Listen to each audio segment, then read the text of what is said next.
So today, Anybody there? we are going to be talking about one of the most exciting things about speakers. What makes a speaker sound good? What makes a speaker go from Cables. blah to woo? Or yeah, and what makes it go from like distortion crazy to this beautiful rendition that we love hearing? And there is a secret to this, isn't there? There's a couple secrets, really. A lot of complex secrets when you really get into it. We're gonna do our best today to try to break down all of those little tips and tricks and basics that you need to know to get into crossover design.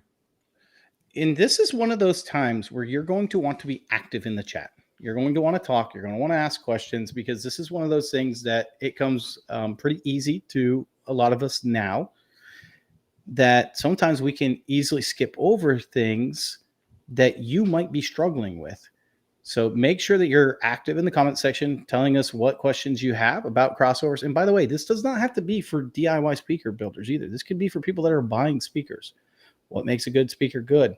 I remember one time I saw a review and the guy said, well, this speaker is better than other speakers because it has a Zobel network on it. Oh, interesting. Well, that's got to be true. Actually, no, go ahead.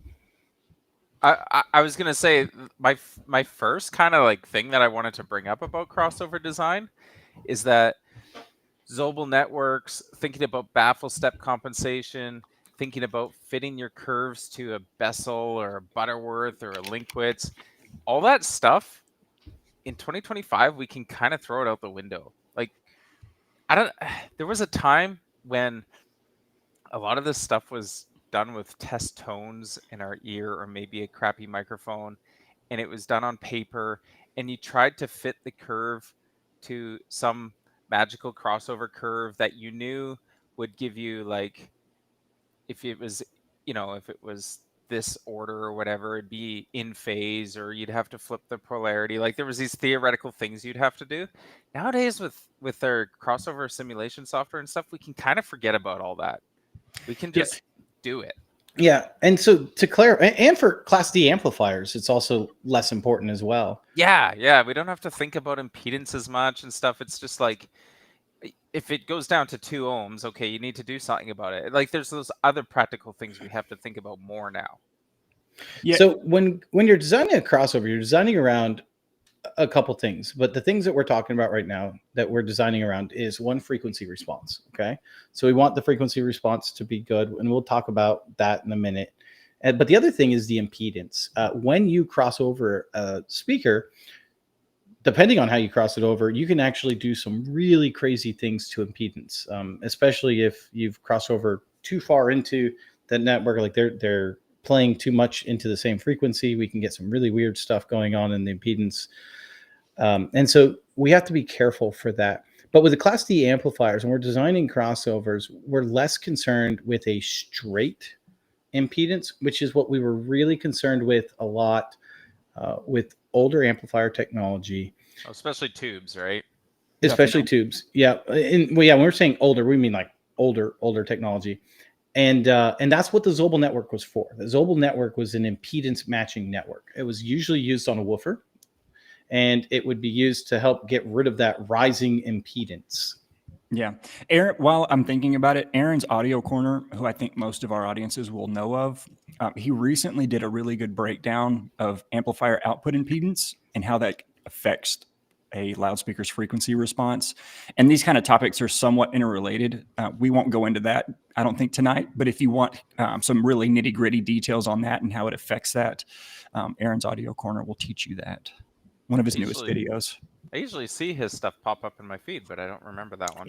He did a lot of, he actually backed it all up with measurements and things. It's really interesting to see how, like Nick and you guys were just saying, impedance does not need to be like perfectly flat. We can have varying impedance. We can have peaks and things like that throughout the frequency range without having any negative impacts on the overall frequency response as a result of the amplifier per se. So especially with Class D, like you guys said. So we have some questions coming in. We'll be talking about that. So let's talk about first. Felipe said, "Hey, hello everyone. I'm from Rio, Brazil. Unfortunately, autophilia here is still in its early stages, but we keep learning. I love your work, guys. Well, we feel ya on that, Felipe. Ciao. Yeah. Portuguese. So when we talk about crossover network, let's talk about the basic things. We're going to be talking about orders of crossovers: first order, second order, third order, fourth order, crossover networks. We'll talk about that. There's also different filters. So we talked about a Zobel network. There's also what we have like a notch filter, which we can talk to, which a notch filter will just take a couple frequencies that we don't like and clamp down on those. And then we also have things like an LPAD, and we'll talk about what an LPAD is for. What are those? So obviously, if there's questions that you guys specifically have, like Constantine has, we'll answer those. So he said, does phase alignment and the crossover correct for acoustic offset of drivers, or does that disalignment remain a problem? This is a really good question. Yeah, this is a good question. I think a lot of people, when they get into crossovers, they hyper focus on phase. Like it's like this magic thing that people don't quite understand. And all phase is, it's just a description of where you are on the wavelength. That's really all. I mean, maybe you could say a few other things about it, but all you're saying is like at this point in time and distance, everyone's heard me say this on this podcast before, phase, time, distance, they're all interconnected. So at this point in distance and time, like where your microphone is, for instance, where are you on that wave? Because a wave, it's a sine wave. All the audio frequencies are sine waves, just up and down like this. And so where are you on that wave? And it's described by an angle. And so it's a concept not many of us understand, and it's directly related to your acoustic offset. So to answer the question, if I can, sorry, I just kind of took over. No, go for it. Because I just have a passion for this question. So the acoustic offset doesn't change because it's a physical thing. Okay, so if the woofer cone is behind your tweeter, for instance, that doesn't change. You can't change that. That's why some people do a slope baffle or something. But the crossover does change phase, okay? And when you, so those two wavelengths, they will be out of phase because there's a physical distance, because again, time, distance, phase, it's all interconnected. But as you apply a crossover, you're going to actually change the pattern of the cone and the dome, okay? And when they output and stuff, so you're changing the phase, and you will get the waves to align. So both drivers are outputting the same wave at the same time. So one might be behind the other still, depending on how many phase wraps you have in your crossover, but they'll be in phase. And so I would argue you don't have to worry about the acoustic offset once the drivers are in phase. I got in trouble. So the question he asked at the end, real quick, was, does that time disalignment remain a problem? And you said no. I'm saying no. Not if we've got phase agreement at the crossover point via the crossover parts that we've implemented properly. So for those that don't understand this, what we're talking about is when you put a tweeter on a baffle with a woofer, the woofer sits further back than the tweeter. Okay. And so technically, the time that the tweeter starts is going to be in front of the time that the woofer starts, right? That's what he's talking about by the acoustic offset. Oh, he just froze. He offsetted. He's totally offset. Let's give him a second to see if he comes back. Well, he might be gone. He never drops. I'll finish what he is saying. Go for it. Yeah, the driver cone is shaped like this. So we'll just talk about a typical two-way with a woofer and a dome tweeter. So the cone is back here. The sound is emanating from behind the front of the baffle somewhere, whereas a dome tweeter, it's almost the opposite. So it's emanating at or in front of the baffle. So one's going to reach your microphone or your ear before the other if you don't make any changes to the phase of those drivers. I actually just had a video, if you haven't seen it, about the Chiari build we're doing, and I talk about acoustic offset. Oh yeah, he's gone. He'll jump in there. Can people in the comments still hear us? someone just verify that maybe? We're still live. Yeah? Okay. Yeah. I just want to make sure there's nothing else going on. We're good. But in this Chari video that I just put out last night, I uploaded all my measurements for people to download. And I even describe how to get those into crossover simulation software.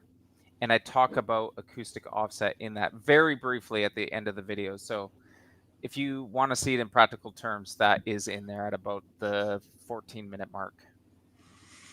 Yeah. And what I think the way to sum this up is we can say they're effectively time aligned via the crossover, because as we put, I guess we didn't explain this, but as we introduce each component into the pathway of a driver, it changes the phase, the signal that's going into the driver. So as we set those components in with different values, we're able to change that angle of phase that the driver is going to see, thereby causing them to leave or arrive at our ear at the same time. And so they're effectively time aligned electrically and acoustically, although we haven't physically moved them on the baffle. I feel like I should do a video on this one day. It's such like textbook stuff. It's so boring. Like,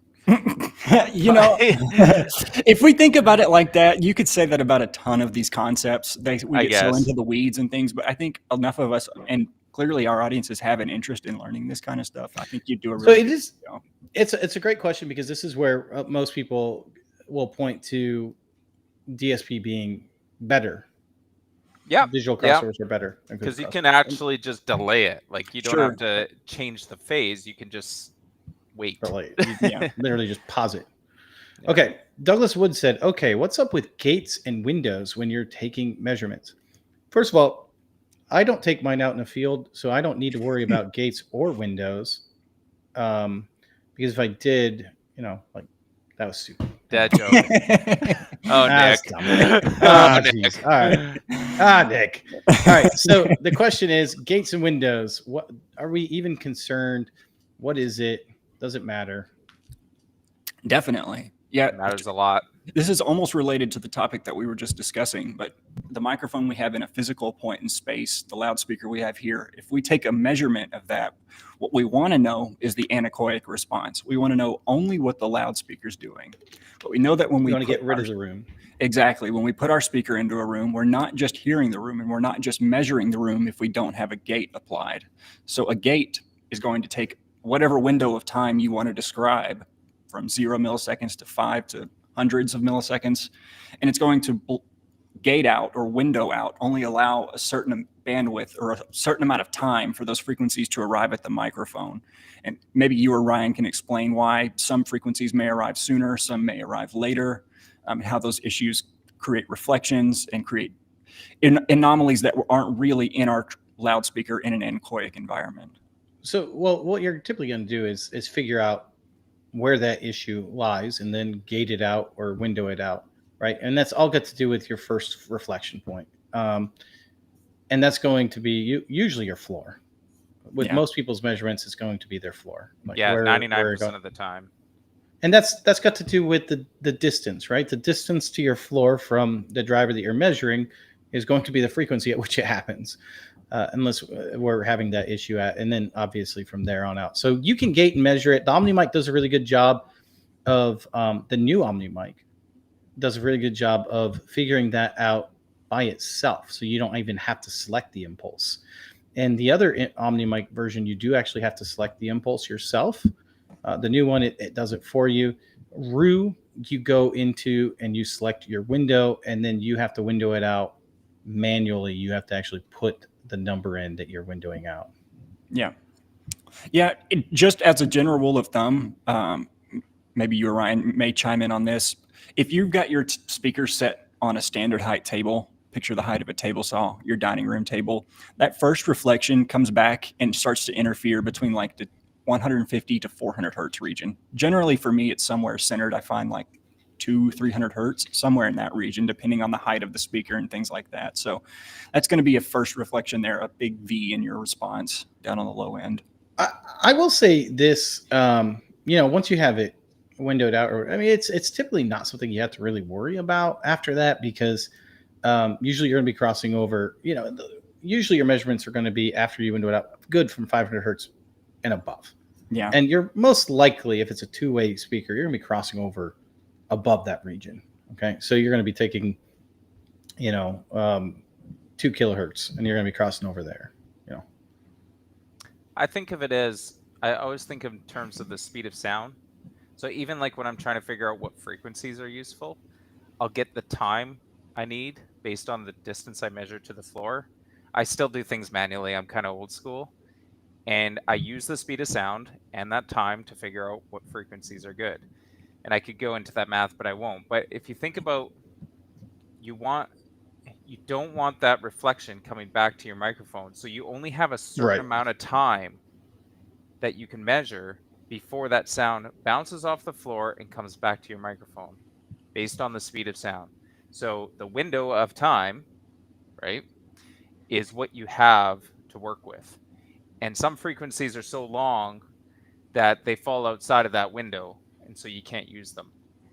And that's why you'll see like speaker measurements. You'll see where it'll say the 500 hertz and below was spliced in. They'll do near field measurements to splice in that. This is a great question, Ryan. I'm going to answer this before you do, okay? But it is for you. You can still answer it. Ryan, where do you get your measurements for the Z offsets, a value in the driver specs? This is one of the cool things that the new Omnimic figured out. This has been something that a lot of people have argued with for years. Can you just measure the physical offset? And people have argued about that. Like, hey, I know that the center of the driver or the center of the magnet is where the speaker sound is going to be starting, so I can just physically measure that. Comes to find out, that's not actually true. The new Omnimic has actually been proving that wrong, and that sometimes it's actually not where we would expect the sound to start from, which has been very interesting. Now, the new Omnimic, what it does something really cool. It uses the speed of light versus the speed of sound to be able to come up with the difference between the two drivers, how long it takes for the difference between the two drivers. And I think that's pretty neat. But in order to get that measurement, there's a couple different ways to do it. Obviously, the new Omnimic is one way. Some people aren't going to be spending $600 on a microphone. I understand that. You can also do what I think Ryan and I used to do all the time, which is take 3 measurements, one of the woofer, one of the tweeter, and then one of them in parallel. And then Ryan, I'll let you finish how to do that. Yeah, I mean there's a few ways to do it. There's the light method, there's the click method, there's a few that use either like an outside source, and the new Omnimic uses the light. The original Omnimic would use a test click or tone from a CD, and people have been doing it that way for a long time. They're not the first, but probably the most accessible to DIYers is the 3 measurement method, which, contrary to popular to believe, sorry, I just have to put this out there, Jeff Bagby didn't come up with this. The first I was wondering what you were going with that. Okay, yeah. The first time I ever heard of this was a guy named David Ralph, and he was promoted by Zaf Audio. This is going back like 20 years. And the first time I read David Ralph's little method, I was like, oh, wow, it just makes a lot of sense. So if you take a measurement of your tweeter, we'll just use a conventional 2-way. If you take a measurement of your tweeter and then a measurement of your woofer, and then you measure them both in parallel, that third measurement of them both basically, in a roundabout way, describes the phase interaction they're having. Just like I was describing with, you have 2 drivers. If they're both producing the same frequency, they might be out of phase. Say they were 180 degrees out of phase. So they're totally out of phase. The tweeter's going like this, the woofer's going like that. The microphone would read 0 dB. So if that third measurement shows you 0 dB at 2 kilohertz, you actually know they're exactly 1 wavelength apart by doing that. So you can then put those 3 measurements into your crossover software, and you can start just trial and error. Just start changing your acoustic offset or delay or whatever it's called in your software until that third line matches the predicted line, or the predicted line matches the measured line.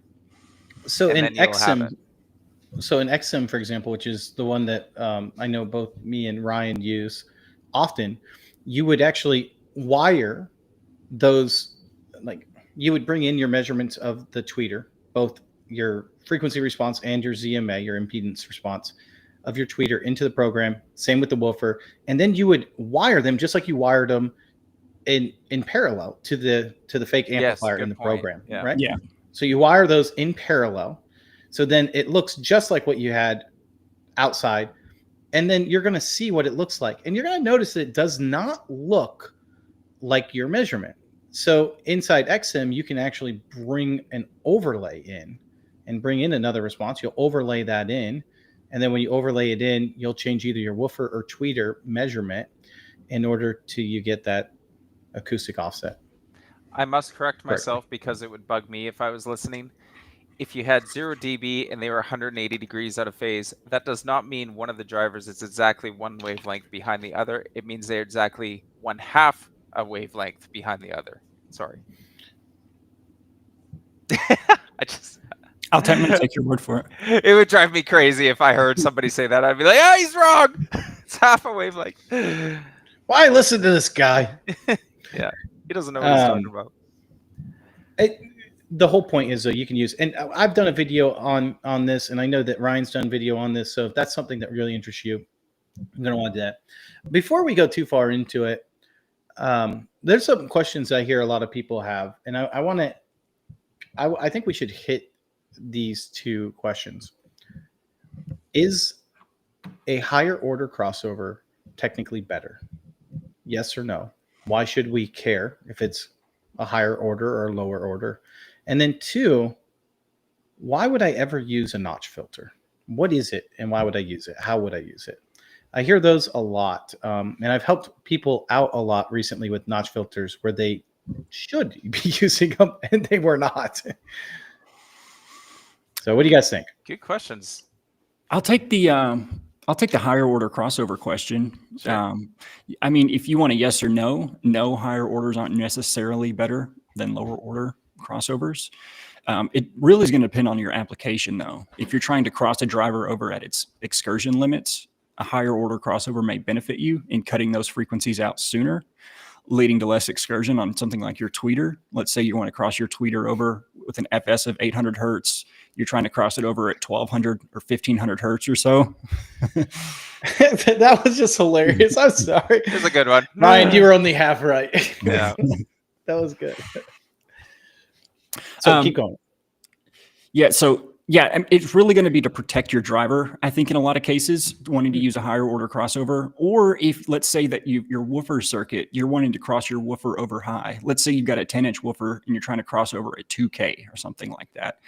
By 1.5 or 1K, you've probably got a lot of nasty cone breakup going on. And so in those types of cases, you might want, again, just like our tweeter wanting to cross it over sooner, we might want to roll that woofer off sooner or later rather. To get those peaks out of there. Where a first order crossover, you're only a few dB down. Those nasty peaks are going to still interfere with your tweeter or your mid-range.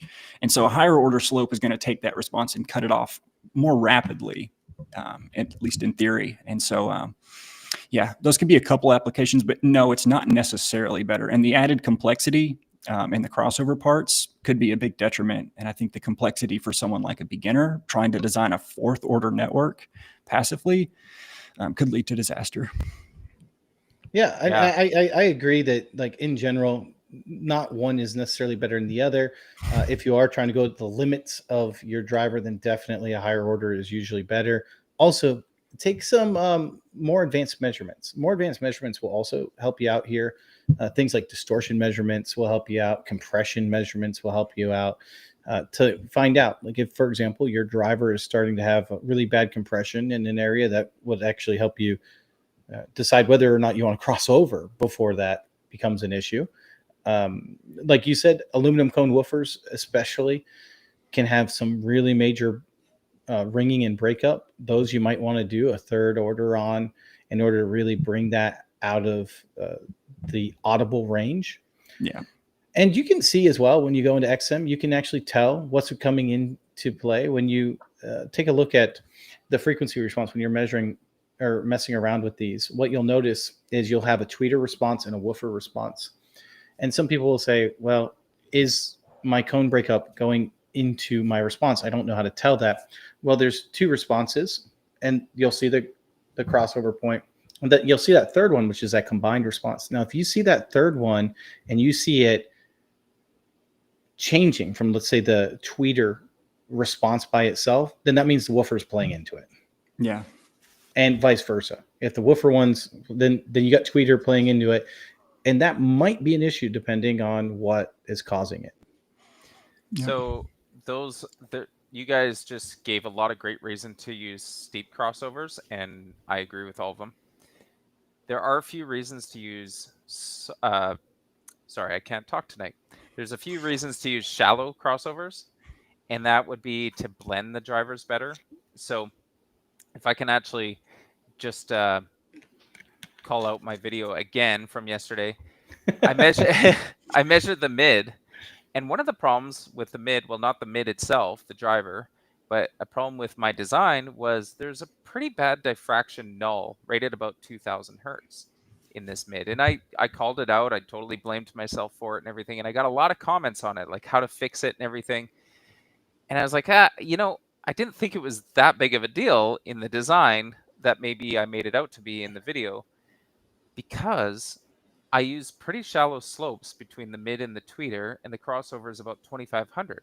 So although I have a diffraction problem at 2000, there's so much blend from the tweeter that the tweeter is also kind of filling in that blank, I guess, so to speak, right? Whereas if they were steeper crossovers, then maybe at 2000 hertz, it would be 90% mid, and that diffraction hole would be a problem.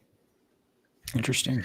You know when else I prefer kind of shallower crossovers, and I was going to talk about this as well, is when you have a full range driver set up with something like a tweeter or a woofer, depending on what the full range driver is good at. Full range driver, by the way, guys, isn't really full range.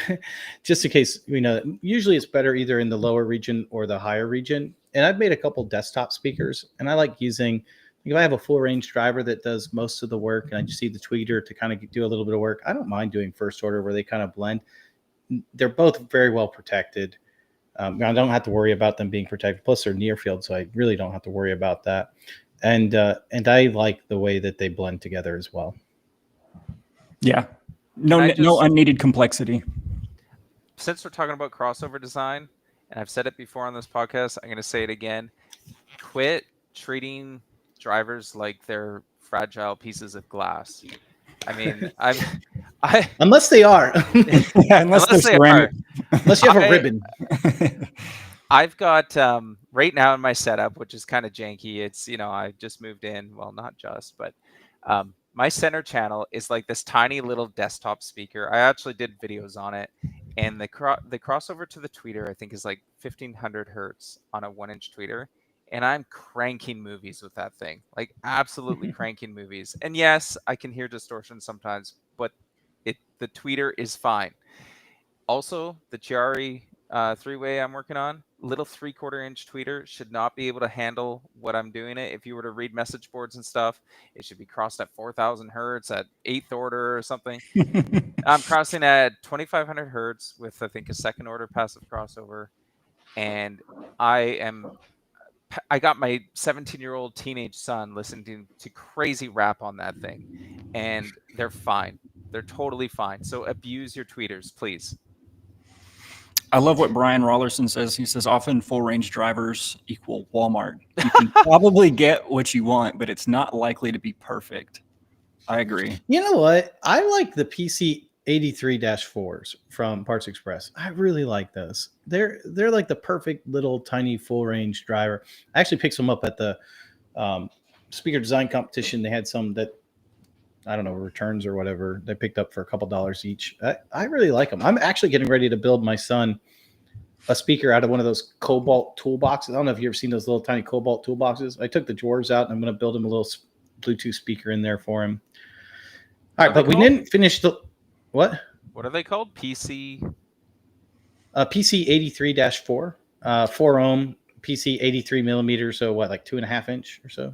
They're really good looking drivers, especially if you're going to see them. They're not integrated into something like a TV or a soundbar. If you need them to stick out, they look really cool.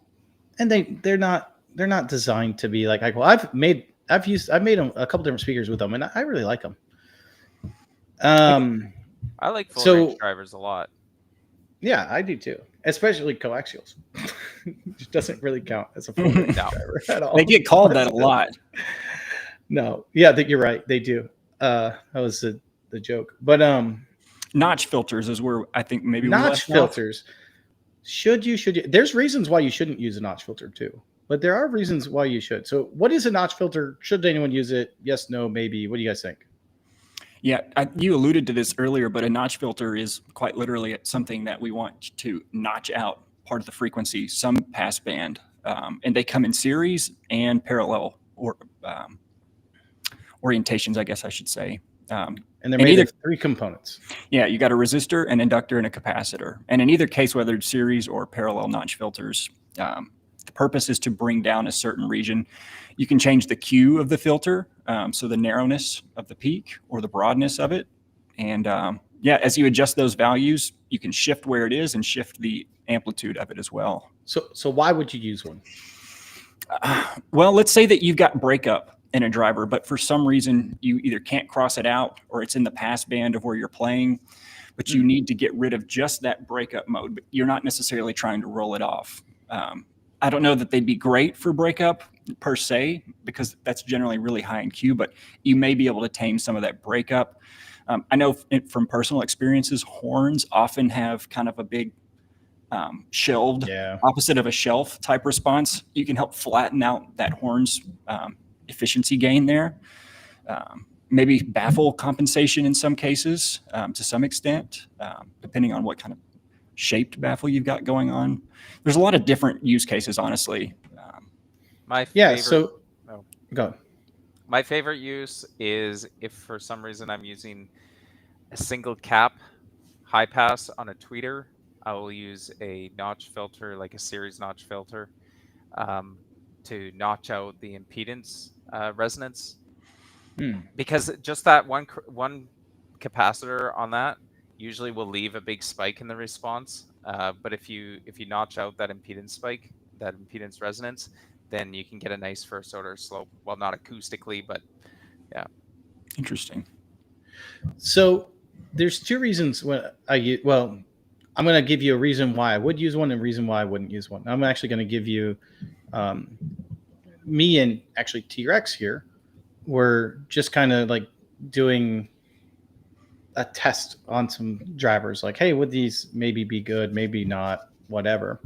And one of the responses was in a horn, and it had the same thing. It had like almost like a 10 decibel peak here. And so what it consists of, a notch filter, it consists of a capacitor, a resistor, and an inductor. Okay, so they call it an RLC circuit. So what we did is I put a parallel circuit on there. And if you guys know, horns after about 15 to 17 kilohertz, they just kind of tank. Yeah. And that's just how horns are designed, okay? Compression drivers. So the problem with this was when you got the crossover kind of looking in plus or minus 3 decibels or so, then that was really tanking, like by 10 kilohertz or so, because you're just bringing down with your normal L-pad, you're just bringing everything down. So you're just bringing that part that was tanking all the way down more. So by using a notch filter, it in turn acted like that part was rising, even though we weren't. We were notching right before that tank and notching right, before it started going up, and then used a resistor to help pull it back down. And then you were able to get, instead of like 12 kilohertz, easily you were able to get to 17 kilohertz now, within your plus or minus 5 decibels. It was actually more like plus and minus 2 decibels, but of course this is going off a manufacturer's graph, so who really knows? This was just kind of a trial. Yeah. So that's a good area to use it. That's a good way to use it.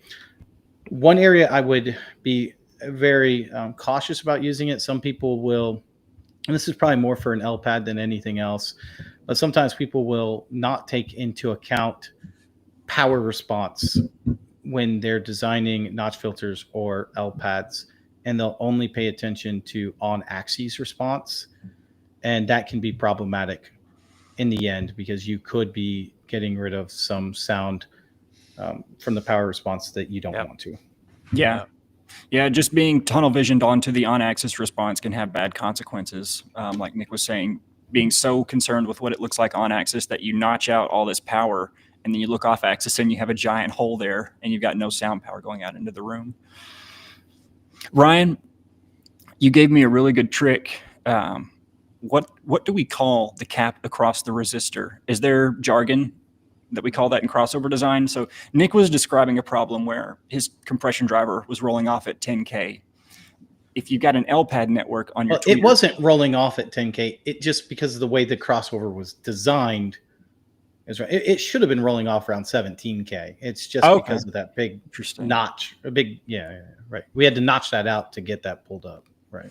Well, and so a cap across the series resistor in the LPAD will actually, in a sense, bring up that top end in some way. Is there a term that's used for that other than bypass capacitor? Yeah, I think I would just call it a bypass cap. You're just bypassing that resistor for a certain frequency and above, you know. And usually it's like 1 microfarad or something, so it's like a $1 cap. You know, it's cheap. So I use them if my top octave needs a little help. I'll just plop 1 or 1.5 microfarads across that resistor in the LPAD, and usually can at least help things out. I don't get too crazy with the top octave, you know, like as long as things are generally there, but sometimes, with the compression driver or something, things will just tank off. So you just put that in there and it lets a little more through. Cheap and effective. Yeah. The one thing that you can also use a capacitor for is on an inductor on a woofer, right? Oh yeah, like what do they call those? A tank cap. Yeah. Tank. That's what I've always called it. That's how I see it described. Maybe that's what it was. Elliptical tank or something. Okay. There was a guy that again, way too long ago, who did that a lot. I learned that from him. But yeah, those work really good, especially if like you just need a little steep. You got to watch your impedance up high though. Yeah, I just like to call mine a Sherman tank cap. Okay. M4. So basically what's going on, guys, and you do have to be careful with those tank caps as well. Basically what it does is if you take a look at oh no. Again. Yeah, that must be what it is. It must be a tank. I thought it was like an elliptical tank or something for that specific purpose. There may be some more specific name, but I do see it just commonly called tank online. You gotta watch out though, because like if you do have a second order filter on your woofer, which most people at least have a second order on a woofer, you would hope. Yeah, then you can actually create a short, because you would have, like, say you put 3 microfarads across your inductor, then high frequencies can go around the inductor and then down your second order leg and short out. So you just gotta watch out for that. You'll see that in your impedance plot. Or some people will put like a cap and resistor around the inductor. So you could just put even 1 ohm in there and it would prevent like a total short. Good advice. Sherman, you've been watching MASH again. Yeah, Nick was referring to an American tank called the Sherman, I believe. Let's see what kind of questions we got. Yeah, we've probably been I blabber. I'm sorry. I'm a terrible podcaster. No, you're great. You're holding us up on your shoulders. Yeah, right. I'm not joking. Let's see. Oh, can I answer this one from Alan? Sure. It just popped up. It's a video I did a couple months ago. The DATS LA would have helped with cleaner impedance measurements because it's such a power hungry driver, but it wouldn't. Unless they've changed their software, because you might recall from that video, I was annoyed that the software wouldn't calculate VAS because it had too little of a change. So the FS increased like 5 hertz or 7 hertz or something like that, and it wanted to see a bigger increase. In my opinion, the software could have been written and it should have been written to calculate it anyways and just give me a warning and let me as the user decide if I was comfortable or not with the results. But those impedance measurements also were a little fuzzy. They weren't good because I think a little more voltage would have, just given it a little more punch. So, yeah, interesting question. What was the question that we just answered? Alan's. I just wanted to quickly. He asked about that's LA. Yeah. Oh, okay. Yeah. I missed that one. Okay. Does the cap quality matter on a tank cap? No. They're cheap. Yeah. Yeah. Get a nice one. They're cheap. Like the tank cap's going to be under 1.5 UF. So I mean, you're under $5 for sure. Yeah, well, under $5 for sure. You're probably under $2 most of the time. So, I mean, it's the one thing I was going to say. The one thing that you do need to be careful with when you do a tank cap, if you use one, a tank cap, very narrow. Okay, so when you tank that part out, everything after that will come back up. So if you have a problem with a driver that, like an aluminum cone driver, for example, and you're trying to tank out one specific part, you tank that out, it's possible that you might have introduced even more after the tank cap. So a tank cap is one of those ones that you want to use sparingly when it makes sense. Yeah, you just got to really pay attention to what it's doing and what it's letting through. Yeah. You got to be careful because I've seen too many people that have used them and it's actually made the speaker worse. So, so why do we want to choose, or how do we arrive at the decision where we want to cross over to begin with? Oh. So let's say we've got, this is important. We've got, let's start with just a two-way for simplicity. We have a woofer and we have a tweeter. Where and why do we decide to cross over? Go ahead, Nick. We lost you, so you should do some talking. Okay, yeah, and then I want to talk to. I think Alan has a good question about the Omnimic 40K, so I'll share some feedback on that for sure. Where do we choose to crossover? That's a tricky question. A lot of people would say, stay out of the main vocal range. So after 2 kilohertz to like 4 kilohertz, try to stay out of that area if you can. Try not to cross over in that range. 2500 is usually fine as well. You'll see a lot of manufacturers will cross over. If they're doing a two-way by 2 kilohertz a lot of times because they want to make sure everything after that kind of stays untouched. And that does make sense. But if I'm trying to decide, there's a couple things that I want to do. First, I'm going to take measurements inside the box. I want to see where my problem areas are. What do we have going on that I need to get rid of? So, for example, where's cone breakup happening on this woofer? Is there any distortion leaking into my measurements that are going to be causing an issue later in the response? So just because, for example, I did the Epic Hi-Fi build on my channel, which is an amazing speaker. If you want to build a really fun, really like kind of smaller, high fidelity speaker that gets like crazy lows and sounds really good, the Epic Hi-Fi is the way to go. But you'll see with the CSS measurement, if I only measured frequency response, you would take a look at it and you would say, oh, I could cross it over by 1 kilohertz. That'd be fine. Not so. If you took a measurement of the distortion of that tweeter afterwards, you would see that it has rising distortion. And I can't remember exactly where it comes from. I think it's right around 2 kilohertz and starts rising like crazy to the point of where you want to cross over between 2000 and 2500 kilohertz or whatever with that. You can watch the video.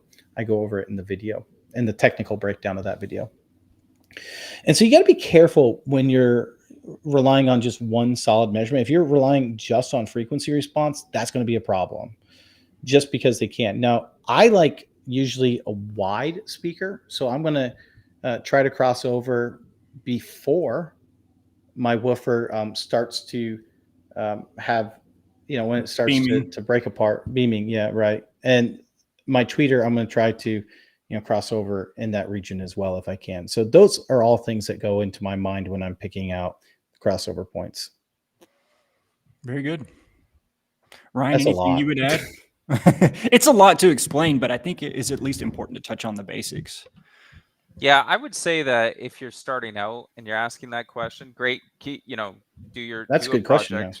Do a project and everything. It's a tough thing, but if you are starting out and that is a question that you have to ask, there's nothing wrong with that, but stick to drivers that are like probably not going to present a lot of problems. So like, don't try to match an 8-inch aluminum woofer with a 1-inch dome tweeter. It's just, like it's possible, but you're going to struggle because you're going to have to really hone in on a lot of pieces of data. So yeah, picking the crossover. Yeah, the more overlap you have, the better. That's right. The better chance of success. So like, I keep going back to the cherry build because I'm in the middle of it. A dome mid-range with like a very forgiving top end with a 1-inch dome tweeter or something. I mean, it's hard to screw up that crossover. You got to have a woofer involved in that too, but it's kind of, you could kind of pick anywhere. Got overlap for days. Yeah, like, do you want to do it at 2,000 or 4,000 or anywhere in between? It's okay. Nick, you were talking about the Omnimic. Well, Alan asked a question. Do you have anything to add about the crossover before we go on? No. Okay. Me? No. I wasn't looking at you, so I'm just assuming that was a no. Toyd, you said you had some opinions, feedback on the Omnimic 40K. Good time to share. I'll give you a couple quick tidbits. First of all, I think the Omnimic 40K is an amazing piece of equipment. There's some things you should know about it. One, technically, it can read to 40K no matter what, but amplifiers aren't always consistent past 20 kilohertz, right? So in order to get accurate measurements up to 40K, you do need to use something that's in their database, and they only have one that I know of right now, which is one of the Dayton Audio amplifiers. So if if the 40K part matters to you, you probably want to buy the package that includes that with it. Because otherwise, your measurements from 20 to 40K, we don't know how accurate they're going to be. Their microphone is accurate to 40K? The microphone's accurate to 40K, but they have to know what the amplifier does between 20 and 40K for them to be able to account for it, right? That's quite the microphone. Well, yeah. And there's a reason it does, right, Nick? Do you want to explain? It's for distortion. To measure to measure distortion, but also to be able to measure, that sparkle that people want, past 20K. I'll tell you. I know we already know what Ryan. He's like, I don't even measure past 10K. I'm 8K and I'm out. You know what's funny? I honestly, I definitely agree with Ryan. My hearing above like 10K, totally questionable. I just need something there. Tang Band rates their drivers to 40K. It's interesting. So the other things I would say about the Omnimic, though, it has some great features to it. Like it has, like what we talked about earlier, how you can already get the acoustic offset with it, which is awesome. That makes things really easy for people. It also has the ability to be able to measure things like it's able to get rid of or do a really good job of getting rid of room reflections. They call it a blended response, and then it picks your impulse for you, so you don't mess up and pick the wrong impulse. I've seen that a lot of times with people, so that's a good thing as well. It takes a lot of the guesswork out of it. It's expensive though. It's like $600. So would I buy one if I was like doing speakers all the time? Yeah, absolutely. Would I tell Joe Schmo who's building his first set of speakers to buy one? No. Would I tell Joe Schmo who said, look, I want to build one set of endgame speakers and that's it to buy? Yes, I would. You can also do compression tests on it. Now you can do compression tests without it. Okay. Like you can do compression tests with RU and other things, but this actually has a switch on it that you can go down to like negative 20 decibels on the microphone. So it can actually play higher, but not damage the microphone. And that's cool. And other things. It is cool because doing compression tests is hard to not clip your microphone and think you're getting compression in the driver, but your microphone's compressing, or even your software can compress, like it can clip. So, and they have like a really easy graph to read afterwards. It actually makes it colorful. So any frequency in the blue is not compressing at all. And this is a question I actually had someone asked me recently is, well, wouldn't compression just happen like once it reaches its mechanical limits? And I was like, no, compression is frequency dependent. And I think a lot of people don't understand that. Compression is frequency dependent of the driver. We have to figure out, where that is and at what volume, depending on what you're designing for. So it will do that, and it'll show you where those compression issues are, especially if you're trying to build a high SPL speaker. Yeah. So it's extensive. Like it does everything you want it to do, if you're willing to do it. I do wish. The only thing I wish I told Dayton this. I told also Cameron this. I wish there was just one button you could push and it would just do all the tests for you. Yeah, as user friendly as their software is, I feel like that has to be a feature in the future at some point to be able to automate all of it. You set a few parameters, you figure out the gating, and then you let it go, send it. So to clarify with impulse mark, there's actually a check mark that you mark in the software that you've turned it on the microphone, and then it will give you the so if, for example, it was reading 130 decibels, but you have the 20 decibel on, it's only going to read 110 from the microphone, but the software will know it's actually 130. So it's just a click in the software, a little checkbox. Physically, the capsule, like the actual capsule, will still see the same SPL. There's no way around that. But then I don't know everything that happens inside a microphone, but there's some processing that happens in the microphone, and there's some processing that happens in your laptop. So I'm assuming that checkbox lowers the sensitivity of the microphone inside the microphone.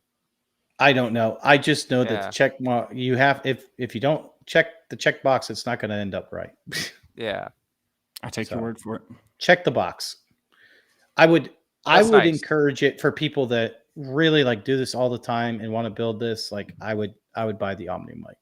I mean, really, honestly, like when you start looking at like the Omnimic and you kind of mix it with DATS LA, you're getting like closer than you ever could to a Clipple at like a very affordable price.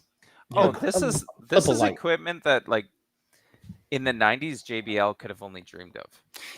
Definitely. You know what I mean? Yeah. Like, isn't that crazy to think? It's crazy.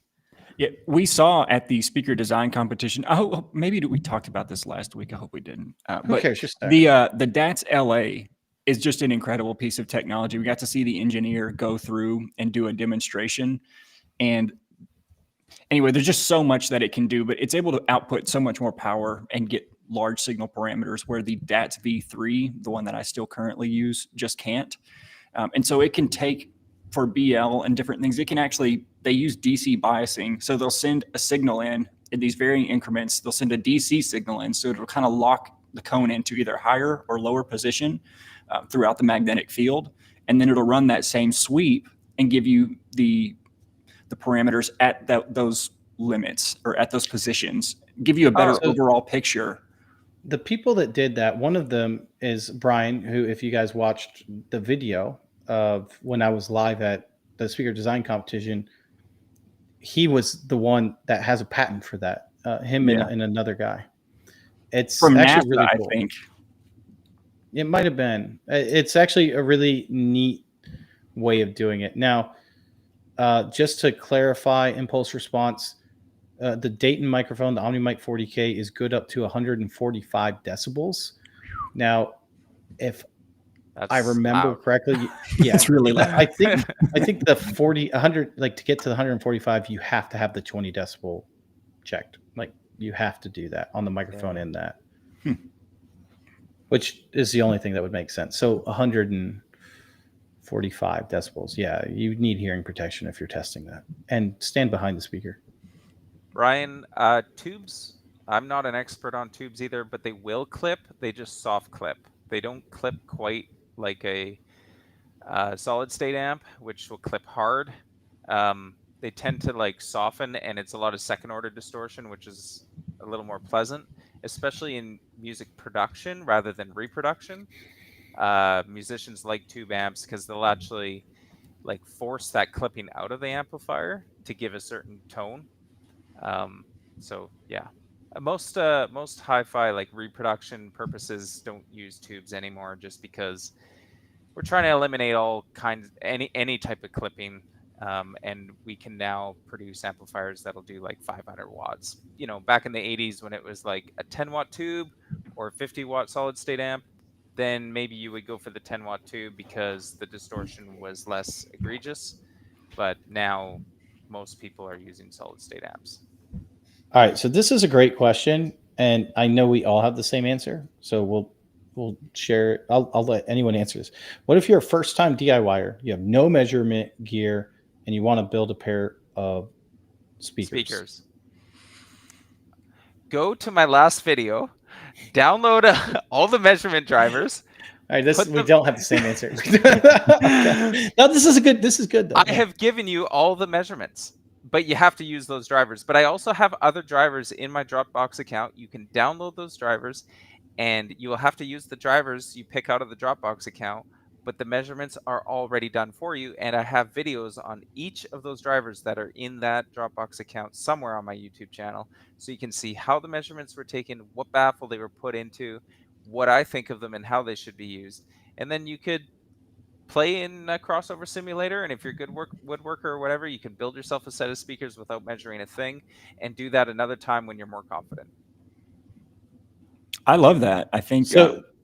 Yeah, that's a great idea. Although if you're saying you're a first time DIYer and you don't have any plans on doing any, like ever buying measurement equipment, then build a kit. Yeah, sure. Yeah, build a kit. It doesn't matter. I mean, you can buy plans from my website. You can go to Parts Express's website, get plans. I'm going to start. There will be some kits actually on my website that you can buy as well. So, just do that, because then you have the material and everything. The crossover work's done for you. I love what Ryan said. Even if you're not going to build the speaker, you can just go ahead and practice designing crossovers. Yeah. You won't know if they're any good, but unless you share them with someone else. Which, by the way, I would highly encourage you to do if you're going to do that. Share with someone else that knows what they're doing. Yeah, get on a forum and post what you have and ask for feedback. A lot of people try their first time out, and I see that on like Loudspeaker Project Pad and stuff. And honestly, there's nothing to be embarrassed of, because like a lot of the ones I see, they're terrible. I'm just, it's true. They have massive problems in them, but the people on there will say, like, check this out. This looks wrong. Something's up here, and they'll get you sorted out. Yeah. I've never done this before, so Yeah, just be honest. I've never done this before. Help me out. The people in this hobby, especially if you admit where you are in your level of expertise, are very forgiving and are very much willing to teach. And I feel like maybe I speak for all three of us when I say, if you have the desire to build speakers, buy the measurement equipment and get your hands dirty. But if you're committed to not buying it and you know that you don't want to spend that money, please don't use manufacturers' ZMA and FRD files from their website and think that you're designing a speaker with just those and that you don't need to buy the measurement equipment yourself, because that will lead to bad results. So, yeah, absolutely. And thank you, True Voice of Reason, for the kind words. He said, speaking of my website, toidsdiyaudio.com, that it looks really good since the upgrades. If you guys haven't seen it, I'm upgrading the website. I'm still working on it. We're still working on upgrading the shop and a few other things. But yeah, the forum is looking great out there. If you guys want to join over there, go ahead and take a look at that. And you can share your stuff and we'll take a look at it.